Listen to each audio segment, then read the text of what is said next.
we nearly have finished another room. And the shade, as he just said, he wants to use this to grow mushrooms.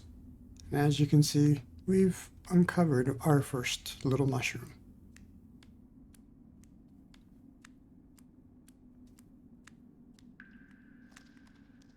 I saw you, little coal brother. Come back. He is gone.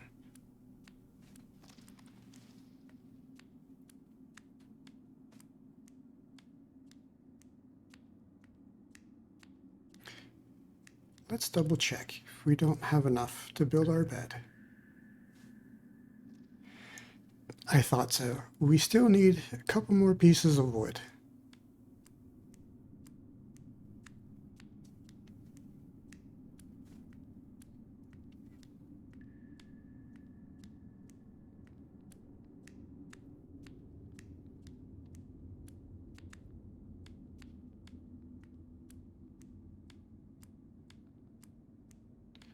Since we went out exploring, searching for secrets, and we did a little bit of lore reading, today, however, we're going to do a lot of reading. We're going to continue our usual book, Thus Spoke Zarathustra. See if we can get through a bit more of it. As dense as it is, I am, strangely enough, enjoying it.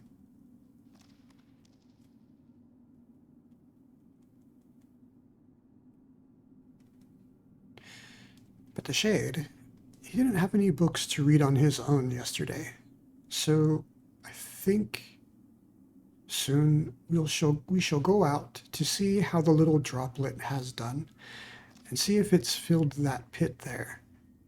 And if the pit is filled, we can cross over and see what's on the other side of that area. If you recall looking at the large map, there was one particular large room that we weren't able to reach. And we did find a door that says it goes to a library. So it's pretty easy to assume that perhaps it is a pathway that could potentially lead to a library. And us needing more books, seems like a worthwhile thing for us to do.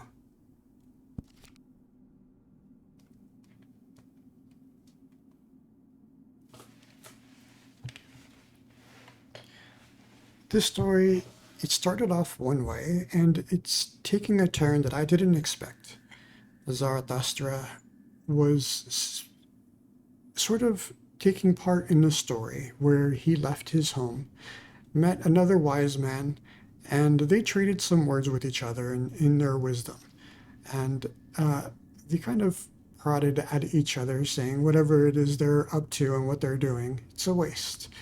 Zarathustra went into town and tried to teach wisdom to a bunch of people, and it failed. He tried a different tactic and another after that. It's a common pattern in fables and fairy tales to do things in groups of three. The book we had read, The Goose Girl, it also did the same thing. The Goose Girl didn't repeat it 3 times, she repeated it twice. And the third time was the perspective of a different individual, which was a clever way of repeating, but it was still, when you think about it, just another repeat. So with Zarathustra, he repeated or tried 3 different ways to get through to the people. Each of them had failed. And he decided at the end of that, I need to pursue things in a much different way.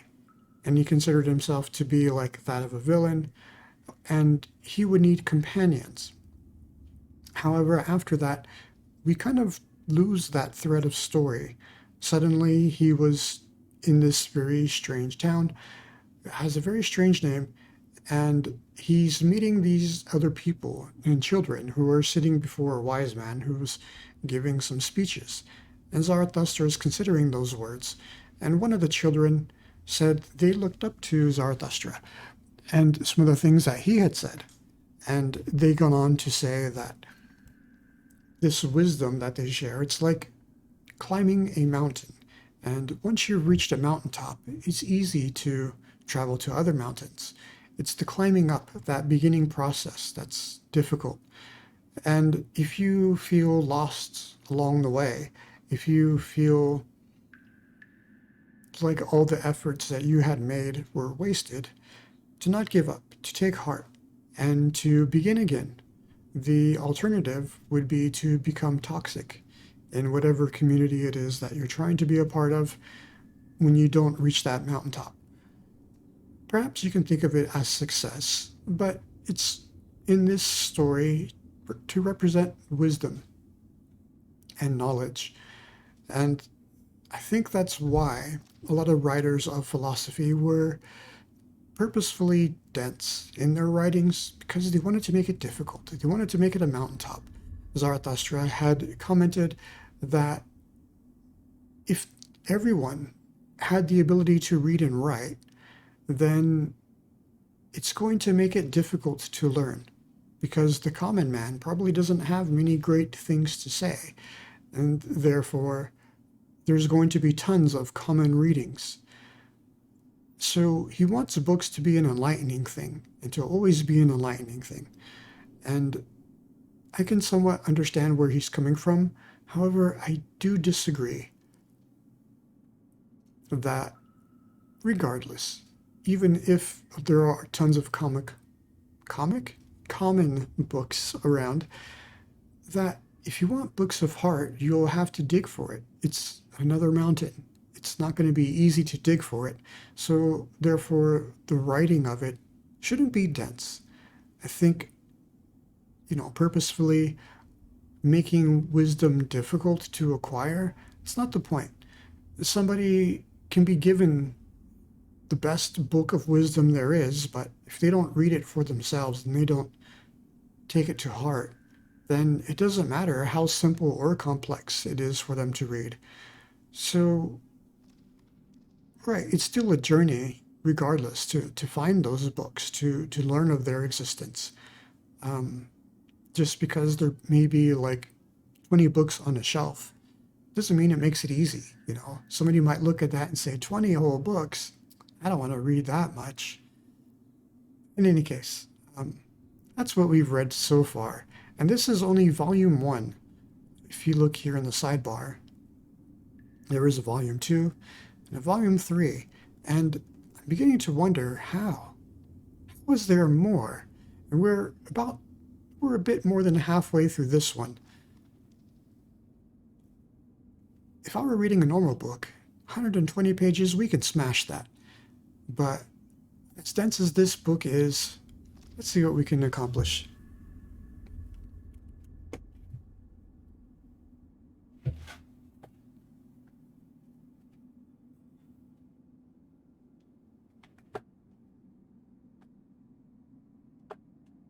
Dropped my controller. By our war and warriors, by our best enemies, we do not want to be spared, nor by those either whom we love from the very heart. So, let me tell you the truth. My brethren, in war, I love you from the very heart. I am and was ever your counterpart. I am also your best enemy. So, let me tell you the truth. I know the hatred and envy of your hearts. Ye are not great enough not to know of hatred and envy. Then be great enough not to be ashamed of them. And if ye cannot be saints of knowledge, then I pray you, be at least its warriors. They are the companions and forerunners of such saintship. I see many soldiers. Could I but see many warriors? Uniform, one calleth what they wear. May it not be uniform, what they therewith hide. Ye shall be those whose eyes ever seek for an enemy, for your enemy. And with some of you there is hatred at first sight. Your enemy shall ye seek, your war shall ye wage, and for the sake of your thoughts. If your thoughts succumb, your uprightness shall still shout triumph thereby. Ye shall love peace as a means to new wars, and the short peace more than the long. You I advise not to work, but to fight. You I advise not to peace, but to victory. Let your work be a fight. Let your peace be a victory.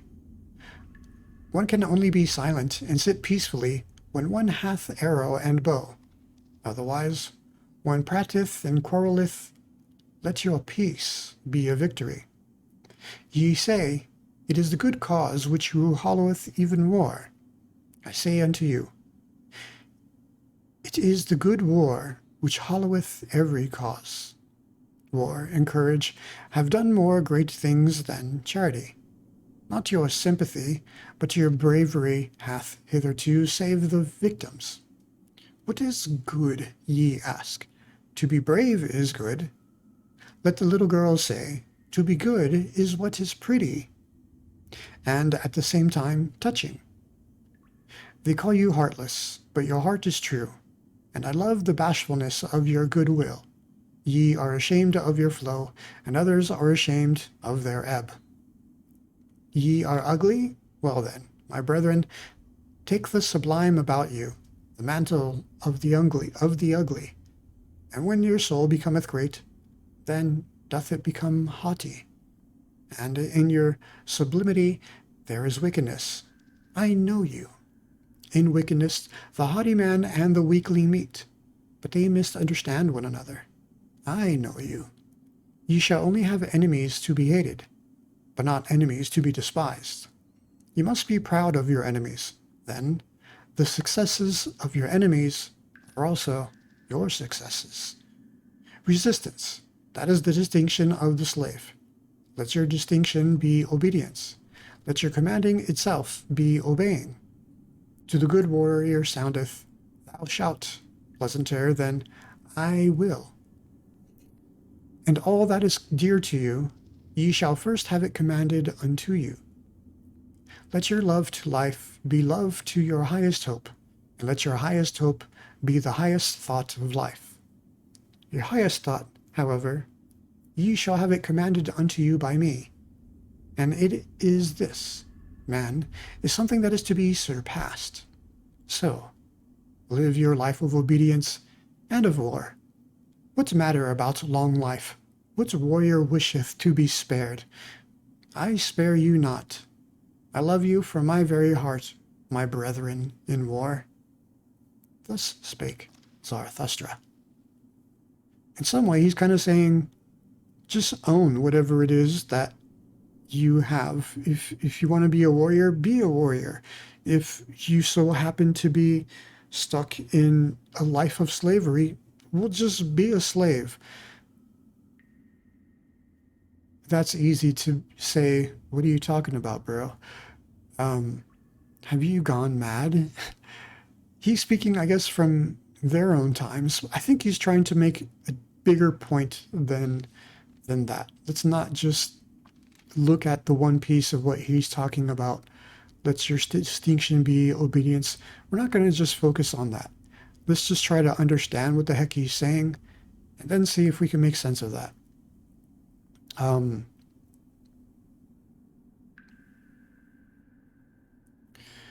To say, thou shalt, it's pleasanter, more pleasant than I will.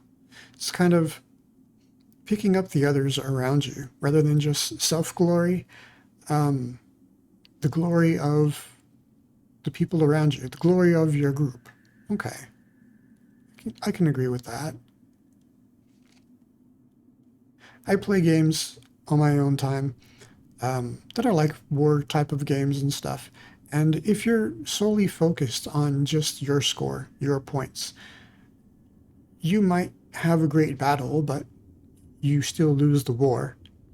However, if you're looking out for your teammates, caring for them and rallying them on, saying thou shalt, having them score their own personal little victories, as a whole, your entire team is winning, and you're going to more than likely win the war, if that's the case. I can agree with that. Take the mantle of the ugly. Own it, whatever it is you have. If you don't like your voice, but you want to do streaming, just own it. It's your voice. We don't get to pick a different voice. We can use voice changers, and if that's what makes you feel comfortable, do it. You know, find a voice that suits yourself. Don't pick someone else's voice. Um, that's not going to work. You know, you only have your voice. There's only so much you can do with it. If you don't like your looks, become a VTuber. You know, it's possible. Um, I have nothing against my looks, but I'm interested in becoming a VTuber because I'm fascinated by the technology. Granted, I don't have a VTuber avatar being shown. I've been working on it, however, and it's something I want to include soon. So let your peace be a victory. Take pride in those who are like you. You know, if you're living the life of a warrior, take pride in other warriors, even if they are that of your enemy. In some way, I've had thoughts about this. I was watching a documentary about a game called Halo, one of the original Halo games, and it was online. When that particular game went offline, I don't know which one of the games it was, but as Microsoft began to phase out that particular game and turn off the online multiplayer features, a bunch of players rallied together and they decided we're going to stay online. We're going to all sit in and we're going to make it stay because this is what we do. This is what we love. This is what we enjoy. And they did. Microsoft did a fun thing where they had just an endless horde of enemies just keep coming out and attacking the players until the players were dead. And once the player had died, that was it. There was no more respawn. They couldn't come back. It was just one big last players versus the enemies battle. And eventually, the enemies ran out. They stopped. There were only the players left. The people that you had always fought against, your enemies, were now your friends. And you were fighting something that was unwinnable in some way. If you had disconnected, then that would be it. You would no longer be able to participate. You couldn't log back on. The servers were off. That was it. So it was sort of a last stand. And eventually, over time, people's consoles got bumped. They accidentally got turned off, power outages, this and that. The numbers of people who wanted to remain in the game, they wanted to hang on to what they had left. There became less and less of them. And there were only a few that remained. But even then, you know, they began to speak less. They began to move less because they were away doing different things, going about their days. And they eventually just signed out. And that was it. It was gone. The game had vanished. And so I took that thought of that whole experience of seeing it from that perspective and going back into that little war game that I like to play. And I began to think of my enemies differently. They're just players like I was. And each day, you know, we get together and we fight each other. Sometimes people who are on my team are on the enemy's team in the next battle. And I just have to accept that. That's my enemy, but I don't hate them. You know, they're my allies as well. But at the same time, what it comes down to is just we're a bunch of gamers just getting together and enjoying something together. Because I was thinking of the game I enjoy. What's going to happen when it too, the servers get shut off? Are we also going to do some sort of strike? Are we all going to bond together in some way? Even though they're my enemies today, you know, taking pride in their successes. I can kind of understand what Zarathustra is saying here.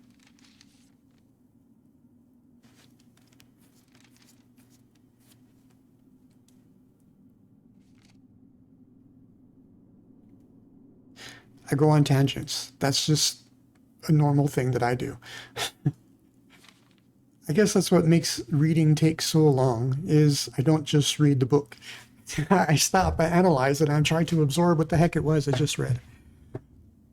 The new idol. spare you not. I love you from my very heart, my brethren in war. Yeah, my brothers who we play the same game together. Somewhere, there are still peoples and herds, but not with us, my brethren. Here, there are states. A state? What is that? Well, open now your ears unto me, for now will I say unto you my word concerning the death of peoples. A state is called the coldest of all cold monsters. Coldly lieth it also, and this lie creepeth from its mouth. I, the state, am the people. It is a lie. Creators were they who created peoples, and hung a faith and a love over them. Thus they served life. Destroyers are they who lay snares for many, and call it the state. They hang a sword and 100 cravings over them. Where there is still a people, there the state is not understood, but hated as the evil eye, and as sin against laws and customs. This sign I give unto you. Every people speaketh its language of good and evil. This its neighbor understandeth not. Its language hath it devised for itself in laws and customs. But the state lieth in all languages of good and evil. And whatever it saith and lieth, and whatever it hath stolen. False is everything in it. With stolen teeth it biteth, the biting one. False are even its bowels. Confusion of language of good and evil, this sign I give unto you, as the sign of the state. Verily, the will to death indicateth this sign. Verily, it beckoneth unto the preachers of death. Many, too many are born, for the superfluous ones was the state devised. See just how it enticeth them to it, the many to many, how it swalloweth and cheweth and re-cheweth them. On earth there is nothing greater than I.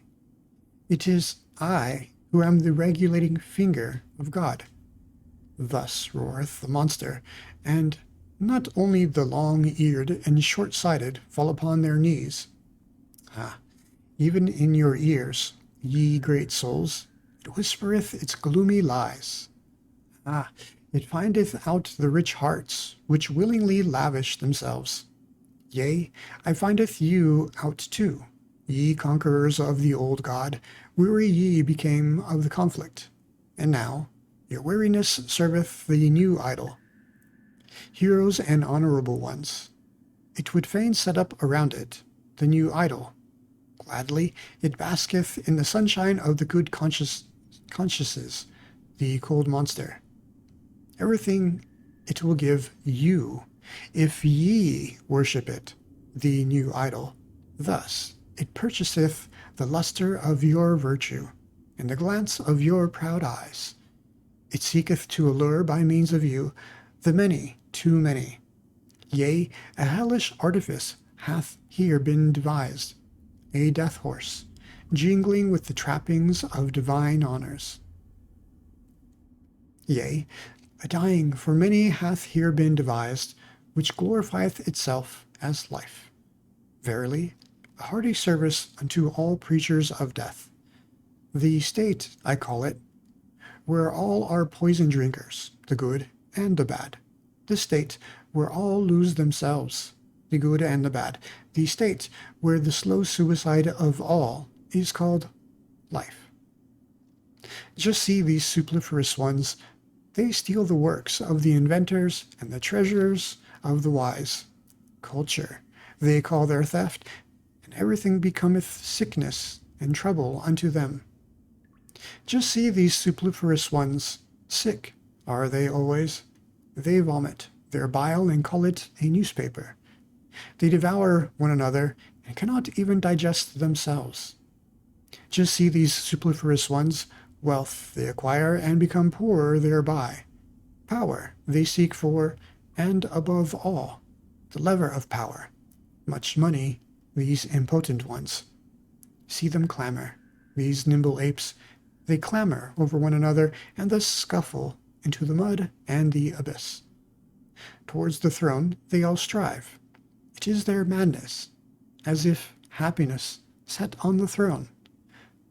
Ofttimes sitteth filth on the throne, and ofttimes also the throne on filth. Madman they all seem to me, and clamoring apes and too eager, badly smelleth their idol to me, the cold monster. Badly they all smell to me, these idolaters. My brethren, ye will suffocate in the fumes of their maws and appetites. Better, break the windows and jump into the open air. Do not go out of the way of the bad odor. Withdraw from the idolatry of the superfluous. Do not go out of the way of the bad odor. Withdraw from the steam of these human sacrifices. Open still remaineth the earth for great souls. Empty are still many sites for lone ones and twain ones, around which floateth the odor of tranquil seas. Open still remaineth a free life for great souls.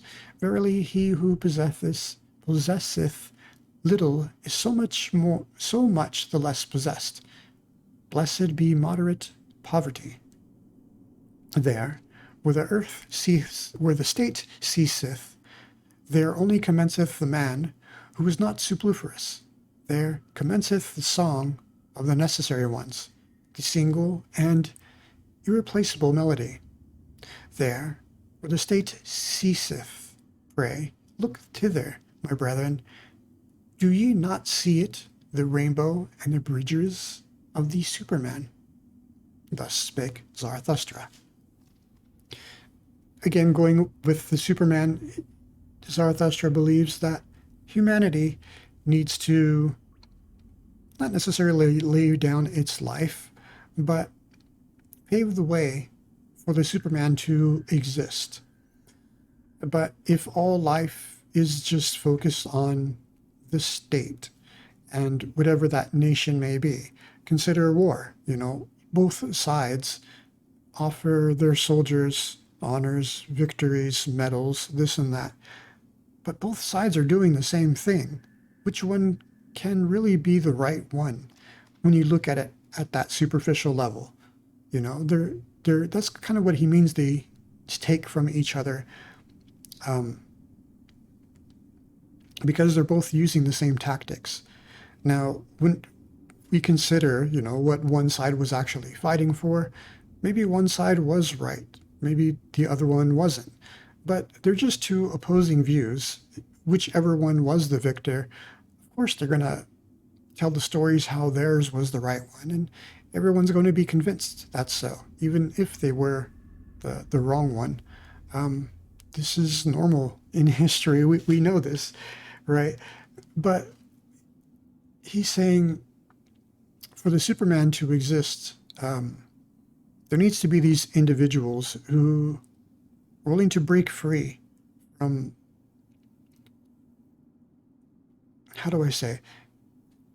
from selling everything that they have of themselves for the sake of state. That the real virtues is something that's unique to yourself. It's not something the state could give you. Now, it's not saying that these individuals should go off and build their own state. It's just that these individuals, by them existing, they're the ones who are helping to pave the way for this Superman, for this different way, this next evolution of humanity.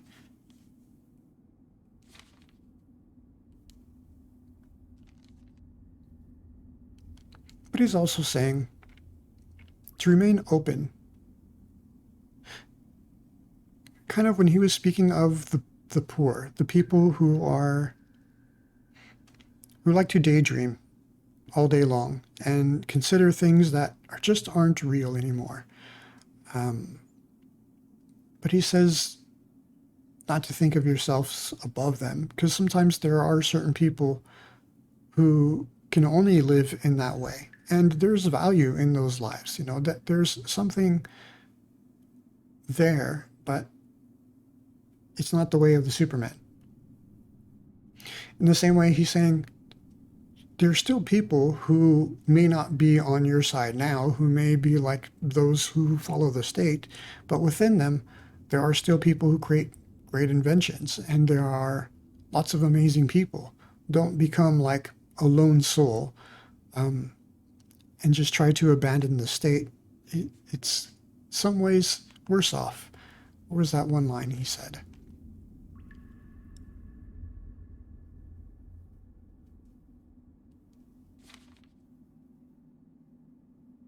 Blessed be moderate poverty. So find riches in other things, even if it's not that of the state. And not saying to literally starve yourself, but if you're starved of the riches of the state, or keep it at a moderate poverty. So you're not dying, you're not suffering, you're not living on the streets, you're successful, but not blinded that that success is the entire essence of your life. The flies in the marketplace. Flee, my friend, unto thy solitude. I see thee deafened with the noise of the great men. Actually, this had me think of another tangent time.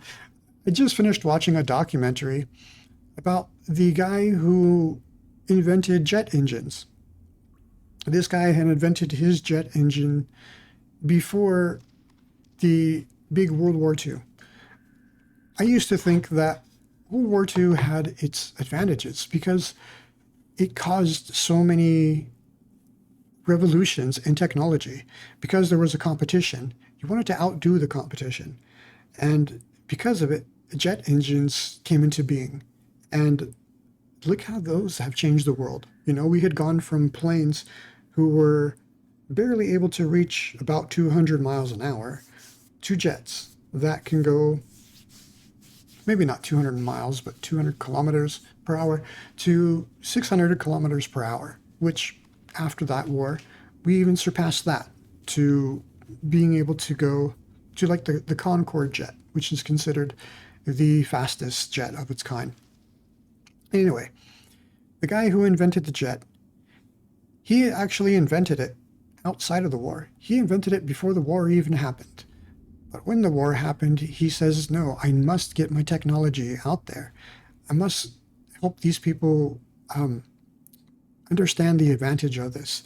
And it was very difficult for him. The main point I wanted to get to, I don't want to summarize the whole thing. It's a really great story. But the state, the nation, Europe, basically took over his patent and shared it freely with other nations, including the Americas, who went on to build their own jet engines, and to other companies who went on to attempt to build their own jet engines. But it was all because of this one man. His name is Frank Whittle. He was the one who first invented the jet engine.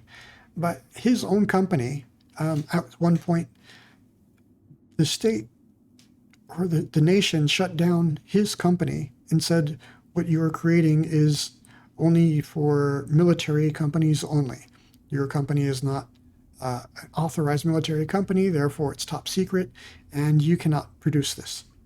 So his own company, of his own invention, he couldn't create. This man lived, he would think he would have lived with great honors his entire life. He didn't. It's a tragic story. But yeah, the state took from him, which is somewhat some of the things that was being said here. In the end, when Frank Whittle died, there was a very amazing display. A lot of people came out and they did give him honors, including military honors. He did serve in the military and he was given medals of the state and stuff like that. And he was given the highest honors for being the individual who created the jet engine. And there were so many other inventions he wanted to do, things he wanted to create. However, he often found that he was being opposed by perhaps other companies and perhaps the state itself, and prevented from being able to push the technology as far as he wished. Because he believed it could have gone even beyond what it currently does. He enjoyed the Concorde jet, but he thought, that's nice, but that's just the start. He had a lot of ideas. I guess it's an example of somebody who spent their life for the state and at one point was disillusioned by what that meant because he wasn't the top guy that people went to. They kind of just took everything from him. The flies in the marketplace. Flee, my friend, into thy solitude. I see the deafened with the noise of the great man, and stung all over with the stings of the little ones. Admirably do forest and rock know how to be silent with thee. Resemble again the tree which thou lovest, the broad-branched one. Silently and attentively it overhangeth the sea. Where solitude endeth, there beginneth the marketplace. Where the marketplace beginneth, there beginneth also the noise of the great actors, and the buzzing of the poison flies. In the world, even the best things are worthless without those who represent them. Those representers, the people, call great men. Little do the people understand what is great, that is to say, the creating agency, but they have a taste for all representers and actors of great things. Around the devisers of new values revolveth the world. Invisibly it revolveth, but around the actors revolve the people and the glory. Such is the course of things. Spirit hath the actor, but little conscience of the spirit. He believeth always in that wherewith he maketh believe most strongly in himself. Tomorrow he hath a new belief, and the day after one still newer. Sharp perceptions hath he, like the people, and changeable humours. To upset, that meaneth with him to prove. To drive mad, that meaneth which him to convince. And blood is counted by him as the best of all arguments. A truth, which only gildeth into fine ears, he calleth falsehood and trumpery. Verily, he believeth only in gods that make a great noise in the world. Full of clattering buffoons is the marketplace, and the people glory in their great men. These are for them the masters of the hour. But the hour presseth them, so they press thee, and also from thee they want yea or nay. Alas, thou wouldst set thy chair betwixt for and against. On account of those absolute and impatient ones, be not jealous, thou lover of truth. Never yet did truth cling to the arm of an absolute one. On account of those abrupt ones, return into thy security. Only in the marketplace is one assaulted by yea or nay. Slow is the experience of all deep fountains. Long have they to wait until they know what hath fallen into their depths. Away from the marketplace, and from fame taketh place all that is great. Away from the marketplace, and from fame have ever dwelt the devisers of new values. Flee, my friend, into thy solitude. See thee stung all over the poisonous flies. Flee thither where a rough, strong breeze bloweth. Flee into thy solitude. Thou hast lived too closely to the small and the pitiable. Flee from their invisible vengeance. Towards thee they have nothing but vengeance. Raise no longer an arm against them. Innumerable are they, and it is not thy lot to be a fly flap. Innumerable are the small and pitiable ones. And of many a proud structure, raindrops and weeds have been the ruin. Thou art not stone, but already hast thou become hollow by the numerous drops. Thou wilt yet break and burst by the numerous drops. Exhausted I see thee by poisonous flies. Bleeding I see thee, and torn at 100 spots, and thy pride will not even upbraid. Blood they would have from thee in all innocence. Blood their bloodless souls crave for, and they sting, therefore, in all innocence. But thou, profound one, thou sufferest too profoundly, even from small wounds. And ere thou hast recovered, The same poison worm crawled over thy hand. Too proud art thou to kill these sweet tooths, but take care, lest it be thy fate to suffer all their poisonous injustice. They buzz about around thee, also with their praise. Obtrusiveness is their praise. They want to be close to thy skin and thy blood. They flatter thee, as one flattereth a god or devil. They whimper before thee, as before a god or devil. What doth it come to? Flatterers are they, and whimperers, and nothing more. Often also do they show themselves to thee as amiable ones, but that hath ever been the prudence of the cowardly. Yea, the cowardly are wise. They think much about thee with their circumscribed souls. Thou art always suspected by them.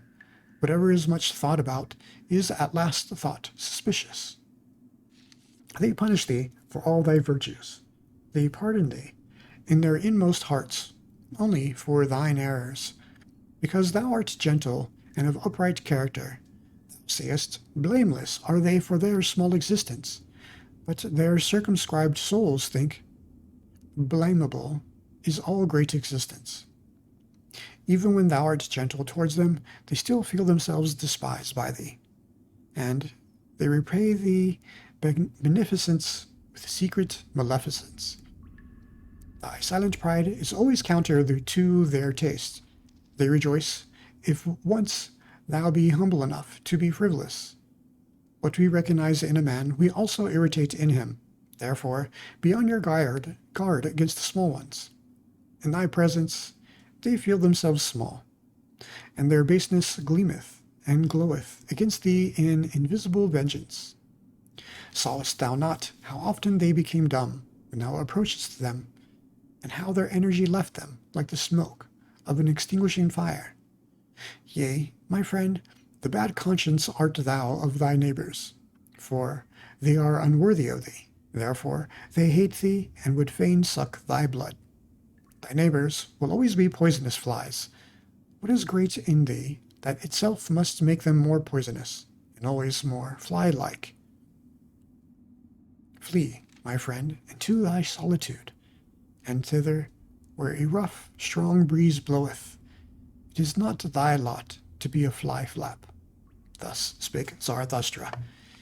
In some way, he's kind of like saying, people of the marketplace, the gossipers, the hens, those people who are like, ooh, he's the famous one, he's the popular one, and kind of crowd around certain individuals. But even those individuals, should they say something out of place or out of line, the crowd is just going to jump ship. They're going to say, oh, you're the bad one. And the crowd may seem like something worth having. But Zarathustra is saying, no, they would bleed you dry just as well. They'll hang about you and stuff because they just wish to feed off of you. And okay, it's kind of like Twitch itself, I guess you can think of, or YouTube itself.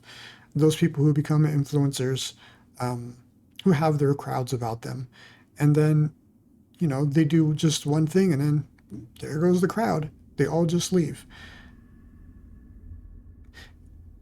And yet he's saying, if you're trying to find substance out of the crowd, trying to find those individuals, to speak with them, to talk with them on the level, as he was saying, something extinguished here.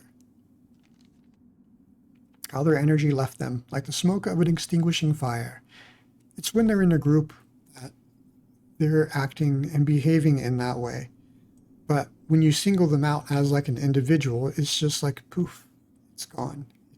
That little magic of what they do is just, yeah, sawest not how they became dumb when thou approachest them.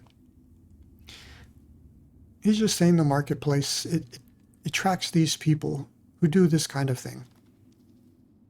And we could think of not just as a marketplace, but using modern things like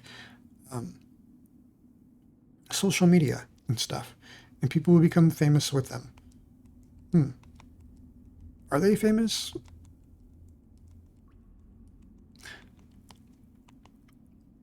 He's saying instead, to flee into thy solitude, and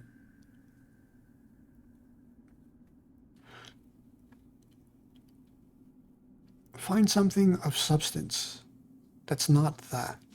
I don't know. I don't think it applies to everything and everyone. Because there are some people who become famous for cool inventions, and they're not necessarily doing it to feed the flock. I think it means more of those people who are doing it just for the sake of the flock and just feeding that flock.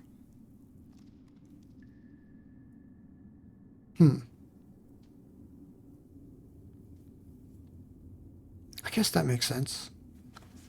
Chastity. I love the forest.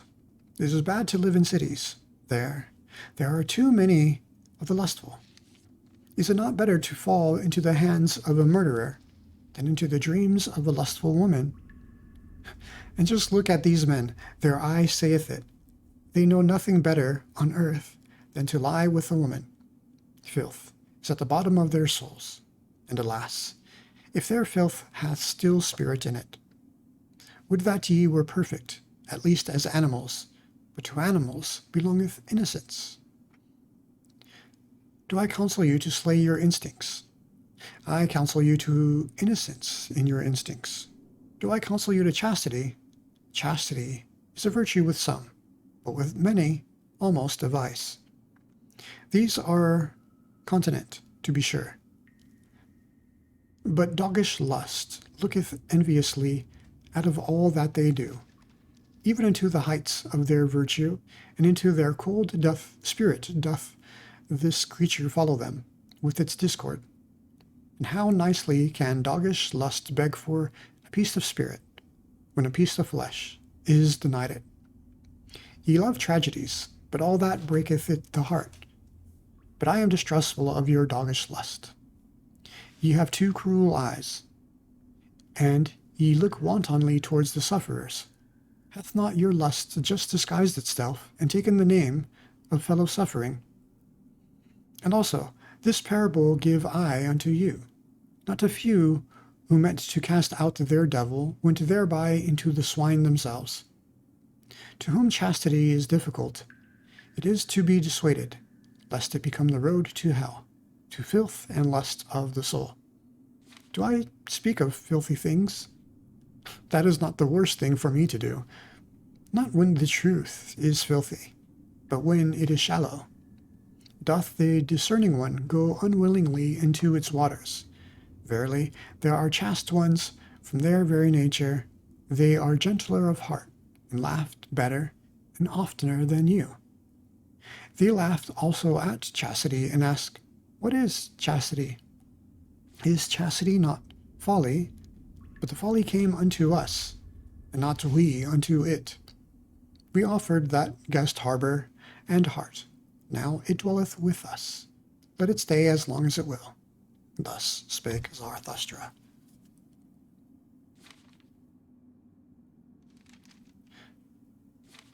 Go towards virtues that are virtuous to you, but if they are vices, then that's not a virtue. You're just acting a role that doesn't suit you, that's not of you.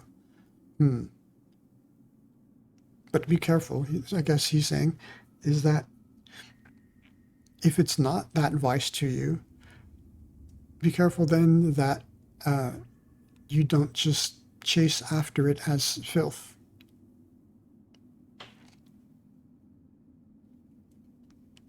That you're not rising above it, that it's controlling you and not you it. The friend. One is always too many about me, thinketh the anchorite. Always wants one, that maketh two in the long run. I and me are always too earnestly in conversation. How could it be endured if there were not a friend? The friend of the anchorite is always the third one. The third one is the cork, which preventeth the conversation of the two sinking into the depth. Ah, there are too many depths for all anchorites. Therefore, do they long so much for a friend, and for his elevation. Our faith in others betrayeth wherein we would fain have faith in ourselves. Our longing for a friend is our betrayer. And often with our love, we want merely to overleap envy, and often we attack and make ourselves enemies to conceal that we are vulnerable. But at least mine enemy, thus speaketh the true reverence, which doth not venture to solicit friendship. If one would have a friend, then must one also be willing to wage war for him. And in order to wage war, one must be capable of being an enemy. One ought still to honor the enemy in one's friend. Canst thou go nigh unto thy friend, and not go over to him? In one's friend, one shall have one's best enemy. Thou shalt be closest unto him with thy heart when thou withstandest him. Thou wouldst wear no raiment before thy friend. It is an honor of thy friend that thou showest thyself to him as thou art, but he wisheth thee to the devil on that account. He who maketh no secret of himself shocketh. So much reason have ye to fear nakedness. Aye, if ye were gods, ye could then be ashamed of clothing. Thou canst not adorn thyself fine enough for thy friend, for thou shalt be unto him an arrow and a longing for the Superman. Sawest thou ever thy friend asleep, to know how he looketh? What is usually the countenance of thy friend? It is thine own countenance, in a coarse and imperfect mirror. Sawest thou ever thy friend asleep? Wert thou not dismayed at thy friend looking so? Oh, my friend, man is something that hath to be surpassed. In divining and keeping silence shall the friend be a master. Not everything must thou wish to see. Thy dream shall disclose unto thee what thy friend doeth when awake. Let thy pity be a divining, to know first if thy friend wanteth pity. Perhaps he in thee the unmoved eye and the look of eternity. Perhaps he loveth thee Perhaps he loveth thee the unmoved eye and the look of eternity. Let thy pity for thy friend be hid under a hard shell. Thou shalt bite out a tooth upon it. Thus will it have delicacy and sweetness. Art thou pure air and solitude, and bread and mediocre to thy friend? Many a one cannot loosen his own fetters, but is nevertheless his friend's emancipator. Art thou a slave? Then thou canst not be a friend. Art thou a tyrant? Then thou canst not have friends. Far too long hath there been a slave and a tyrant concealed in woman. On that account woman is not yet capable of friendship. She knoweth only love. In woman's love there is injustice, and blindness to all she doth not love. And even in woman's conscious love, there is still always surprise and lightning and night, along with the light. As yet, woman is not capable of friendship. Women are still cats and birds, or at the best, cows. As yet, woman is not capable of friendship. But tell me, ye men, who of you are capable of friendship? Oh, your poverty, ye men, and your sordidness of soul, as much as ye give to your friend, will I give even to my foe, and will not have become poor thereby. There is comradeship. May there be friendship. Thus spake Zarathustra. Again, probably speaking of what was normal for their times. We no longer have those times. Women have surpassed that and have become something far different, far more. Some people will argue, well, you have to treat each individual on an individual basis. What applies to one isn't going to just apply to all of them, naturally. You can't call them a them. They're an us, they're a you. It's on a level basis is what I'm trying to say. In some ways, I don't like how he points out slaves and tyrants, but again, in some ways, it's like if you're going to be a friend to somebody, you need to be somebody who's capable of becoming an enemy to your friend's enemy. So think of it not on an individual level, but as like bigger than that. Um, Say a group of people, a gang, become an enemy to your friend. And how are you going to back your friend up if you're a slave? In those times, that meant you're already in servitude. You're a soldier in somebody else's army. How can you be somebody who's leading in that army? You can't. If you're a tyrant, you're somebody who, I guess, just leads people on your own whims to serve you.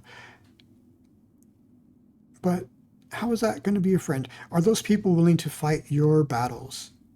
I'm not sure about that one. That one's that's a weird analogy. It doesn't really fit. But in the way he meant it, he's saying that those people are just as incapable of leading a group in some way being able to defend your friend. And that friendship comes from these two individuals who are very capable people.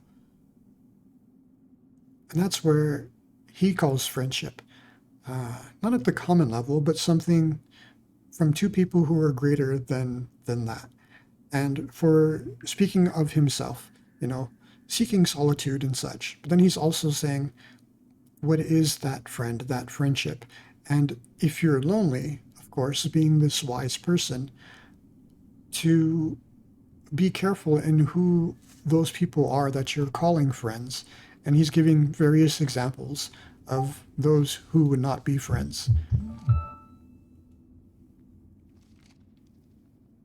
But those who are like as the comrades, may there be friendship. Those who are capable as yourself, those are the ones who would be as a friend. I think we could do one more. 1,001 goals. Many lands saw Zarathustra, and many peoples. Thus he discovered the good and bad of many peoples. No greater power did Zarathustra find on earth than good and bad.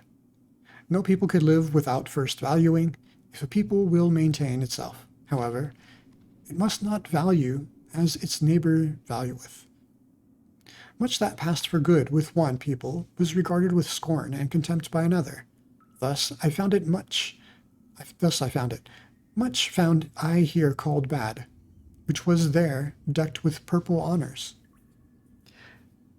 Never did one neighbor understand the other, ever did his soul marvel at his neighbor's delusion and wickedness. A table of excellencies hangeth over every people. Lo, it is a table of their triumphs. Lo, it is the voice of their will to power. It is laudable what they think hard, and what it is indispensable and hard they call good. What revelleth in the direst distress, the unique and hardest of all, they extol as holy. Whatever maketh them rule and conquer and shine, to the dismay and envy of their neighbors, they regard as the high and foremost thing, and test and the meaning of all else. Verily, my brother, if thou knewest but a people's need, its land, its sky, and its neighbor, then wouldst thou divine the law of its surmountings, and why it climbeth up that ladder to its hope.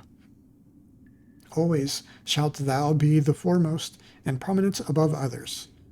No one shall thy jealous soul love, except a friend. That made the soul of a Greek thrill. Thereby went he his way to greatness.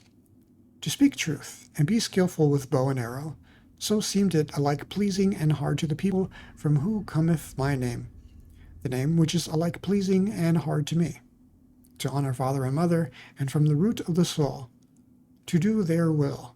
This table of surmounting hung another people over them, and became powerful and permanent thereby, to have fidelity, and for the sake of fidelity to risk honor and blood, even in evil and dangerous courses, teaching itself so, and other people mastered itself, and thus mastering itself, became pregnant and heavy with great hopes. Verily, men have given unto themselves all their good and bad. Verily, they took it not, they found it not. It came not unto them as a voice from heaven. Values did man only assign to things in order to maintain himself. He created only the significance of things, a human significance. Therefore calleth he himself man, that is, the valuator. Valuing is creating. Hear it, ye creating ones. Valuation itself is the treasure and jewel of the valued things. Through valuation only is there value, and without valuation the nut of existence would be hollow. Hear it, ye creating ones.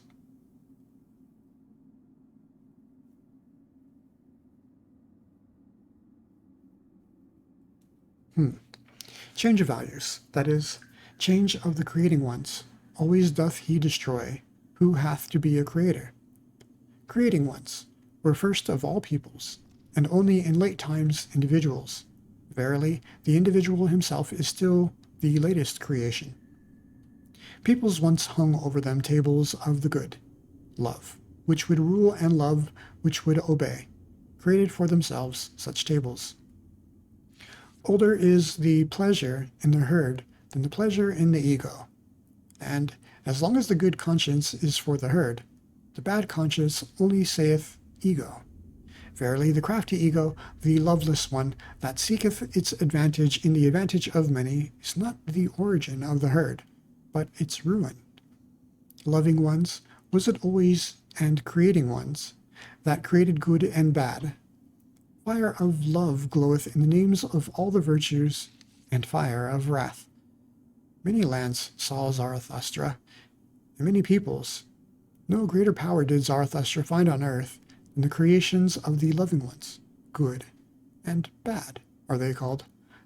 Verily, a prodigy in this power of praising and blaming. Tell me, ye brethren, who will master it for me? Who will put a fetter upon the 1,000 necks of this animal? 1,000 goals have there been hitherto, for 1,000 peoples have there been. Only the fetter for the 1,000 necks is still lacking. There is lacking the one goal. As yet, humanity hath not a goal. But pray tell me, my brethren, if the goal of humanity be still lacking, is there not also still lacking humanity itself? Thus spake Zarathustra. This is one I've talked about a few times on stream. There used to be, in the Americas, the World's Fair. In other countries, it still exists, but in the Americas, it no longer does. I did some research, and I did learn why it's no longer the case, but it's getting off the point. At one point, with the World's Fair, they had this sort of art, I wouldn't call it a competition, but an art exhibit of what the future would look like. And people drew all kinds of fancy things, being able to talk to someone from a great distance, being able to fly to the stars, all sorts of science fiction things, which became the basis of current technology, computers, cell phones, rocket ships that actually go to the moon. These were all visions that people had of the world and that they shared at the World's Trade Fair. The last images that were created that people thought of on a global level were that of a, how do you say? I guess it's called the corporatocracy, where corporations are running the world. The whole cyberpunk genre, where there are mega corporations and they run everything. And it's kind of a dark future, and that's just the state of things. And that became kind of the interest, the fascination, the science fiction area. But since then, there hasn't been an image beyond that. And so a lot of people think perhaps, well, is that the end of it? Is that just our doom? That, of course, there's going to be nothing beyond that point? Well, for one, we don't have the world's trade fair as it used to be. It's no longer in all of the world. It's only in some places. And some countries still celebrate it. It's a very different thing, though, since the world does not participate in it anymore. So, yeah, as one goal, a goal for humanity, I think Zarathustra wants to insert here that we should strive to be the Superman, and that will be the goal for humanity. And that he's mentioning values, and there's nothing wrong with those values, but the point is that they're all man-made, and he calls them like 1,000 goals, like different necks, and you can trap and you can capture that one neck, and it can be yours and you own it. But on a whole, it's only one neck of a huge many-headed hydra, a beast. And it's all parts of the same thing. It's just a value. And chasing after them and gaining them, what do you really gain? You know, um, but chasing one is no different than chasing another. But the whole of it, humanity itself, where is that goal? But yeah, that's what Zarathustra, I'm feeling like the way the story is moving. He's trying to push people to strive to be better than themselves, to think less of these things that become daily lives, the gossip, the striving for value, the striving for place in society, and position, for rankings that are all quite artificial, and that striving then instead to better ourselves, our virtues. And in striving for those virtues, these people are becoming the evolution towards the Superman. The next evolution of humankind would be perhaps a nation of such people, where these other vices are no longer as prevalent as when he wrote this. This is a strange book. It feels a bit like he's just, pay attention to my lessons. I'm hoping it evolves to something else. We're nearing the end of this book, and we'll see. If it becomes too weird and it becomes like a pattern that we recognize and we're no longer enjoying it, we'll probably abandon this and find some other book instead to read. Even though Moby Dick is at the last page, you can always push this button, go to the first page, and we can begin reading it. It's going to have no effect on our time, but we could do that. Notice this button to jump to the last page. It only exists because we visited the last page. Looking at Zarathustra, that button does not exist, because we're still reading it, and each page we've read is going to give us that time advantage. And that's the main purpose of why we're reading. Our shade is lonely, you know, and we're just filling his time, filling his days. The content in this game will run out eventually, and so we're artificially creating content, creating value, creating a reason why we're reading these things. But there are also some fun things to find to be read in here. And I've never tried reading one of the bigger books before from this game, so I thought, you know, the Goose Girl had a lot of meaningful things to it. Thoughts have obviously some meanings to it. Actually, let's look through our thoughts while we're here. Anything new?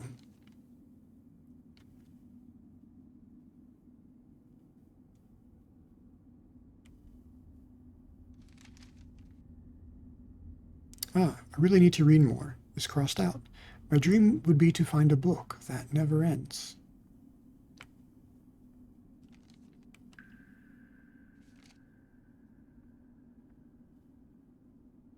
It would be nice to grow some pretty mushrooms, has been crossed out. I believe that was just today from our digging in the basement, that we can now have mushrooms. And I think we'll begin planting them each day, so that way we can grow more. Because I think at this point we only have one. So let's make more of them.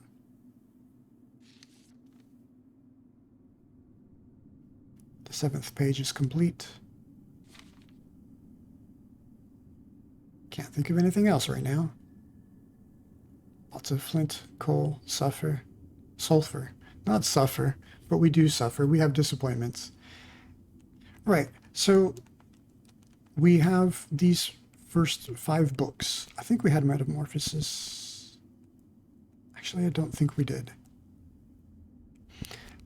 My point was there was some meaning in some of these books. Perhaps also there was some sort of clues here in this book. So that was half of the inspiration, but also as something, of course, to just spend time. But not just idly spending our time for the sake of spending time. But this one, I have, I guess, a small interest in philosophy, and I've read a few things here and there. Not a lot, but I considered it, and I said, this one, let's try reading this. And that's why we're on this journey now. But yeah, we'll continue with it, and we'll continue on as usual. I feel bad. We have nothing to leave the shade to read.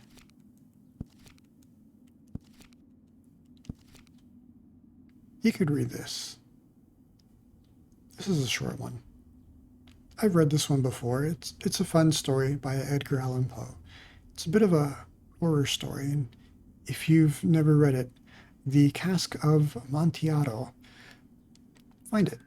Check out on YouTube. You might be able to find somebody who will read it.